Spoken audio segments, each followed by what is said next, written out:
สบายดีคนเนาะเขาสบายดีเจอวันนี้กับเนาะวัดแห่งหนึ่งที่บ้าน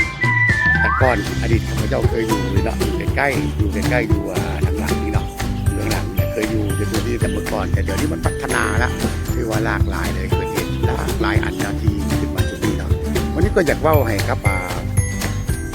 บรรดาท่านนะที่เข้าใจเกี่ยวกับบรรดาสิ่งที่เขาซอกหาเงินอีกหนึ่งช่องทางนั่นคือกันเนาะก็ถือว่ามันมีอีกตัวหนึ่งอยากให้หลายคนได้เข้าใจในการที่จะเฮ็ดในการที่จะสร้างสิ่งที่ข้าพเจ้าเฮ็ดในปัจจุบันนี้มันเป็นอย่างเนาะหลายคนก็ว่าอาจารย์เอกเป็นบ้าไปแล้วบ่ท่านมันเป็นบ้าเรื่องหลอกเรื่องเรียนเขาแห้งลงกันอยู่ทุกพื้นจักสิเป็นไปได้บ่ว่าอย่างนั้นเนาะที่ข้าเจ้าก็มีความเชื่ออยู่แบบนั้นเนาะแต่หลายๆคนก็ยังบ่ได้เข้าใจเกี่ยวกับเรื่องของคริปโตเคอเรนซี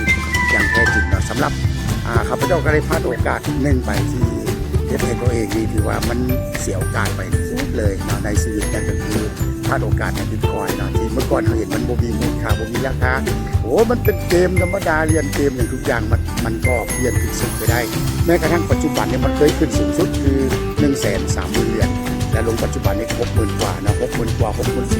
65,000แต่ก็ว่าคนที่เอารุ่นทวิตเนี่ยกับรุ่นไทยจะทัดจะเตือนเลยเนาะบิตคอยน์มันก็ยังเป็นบิตคอยน์ของมันอยู่เหมือนเดิมเพราะมันมีจำนวนที่จำกัดอย่างแท้จริงเนาะนั่นคือ11 ล้านเหรียญที่อยู่บนโลกนี้เนาะและ IPX นะที่เป็นเหรียญนี่คือของเขาอยู่ตัวนี้เนาะก็เป็นเหรียญตัวนี้ก็จะเป็นอีกเหรียญหนึ่งมันบ่แม่นเหรียญเรียกว่าเป็นเหรียญทวิตแต่มันก็บ่เป็นเหรียญสุดท้ายอย่างแน่นอนเนาะที่กำลังขับเคลื่อนกันไปณปัจจุบันนี้อยากให้ทุกคนเนาะลองกลับมาคิดเบิ่งว่าในการที่ถือครองสิ่งที่นี้มันบ่จำเป็นต้องใช้เงินหลวงหลายในการที่จะเข้ามาถือครองแต่สิ่งที่ดีไปกว่านั้นคือเฮายังมีเรียกว่ามีระบบ VDF เนาะ VDF ที่เป็นเว็บ3อยู่ในบล็อกเชนของ Polygon ที่เฮาไปพัฒนาความในจุดนั้นแล้วก็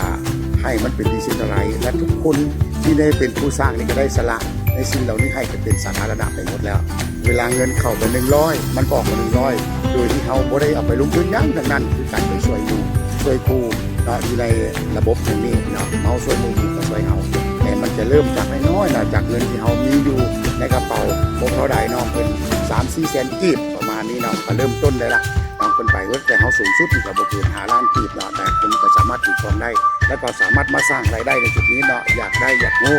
ก็ให้ทักลงมาเบิ่งถามอาจารย์เอกเป็นว่าเป็นอะไรวะของอาจารย์เอกแต่หลายคนก็บอกว่าของอาจารย์เอกนั่นก็คือกันนี่แหละเนาะก็ลองเบิ่งว่ามันคือกันแล้วมันบ่คืออยู่บนไหนเนาะของเฮาคือเป็น sharing economic system บ่แม่นธุรกิจเครือข่ายแล้วก็บ่แม่นรูปการของการ invest เนาะของเฮาคือการแบ่งปันอย่างแท้จริงช่วยเหลือกันคือกันเนาะอยู่ในจุดนี้และเงินของเขานี่บ่หายไปไสอย่างแน่นอนรับประกันว่าของเฮาบ่แม่นสแกมเมอร์เนาะอันนี้เป็นสิ่งหนึ่งอยากให้ทุกคนได้รับรู้เพราะว่าณปัจจุบันนี้แพร่หลากหลายเลยหลายแพลตฟอร์มหลายแอปทุกอย่างหมดแต่บ่มีใครแสดงตัวตนเป็นเจ้าของมันนะผมแสดงเป็นเจ้าของแต่เขายังรับผลประโยชน์ในจุดนั้นแต่บ่ยอมรับในการที่จะเสียหายเกิดขึ้นมานี่ก็อันตรายที่สุดเลยและแต่ของเฮานี่มื้อนี้เห็นอย่างจะแจ้งเลยเอาเข้า100เอาออกไป100เลยให้กับทุกๆคนเลยถือว่าในระบบนี้บ่มีการเก็บแม้แต่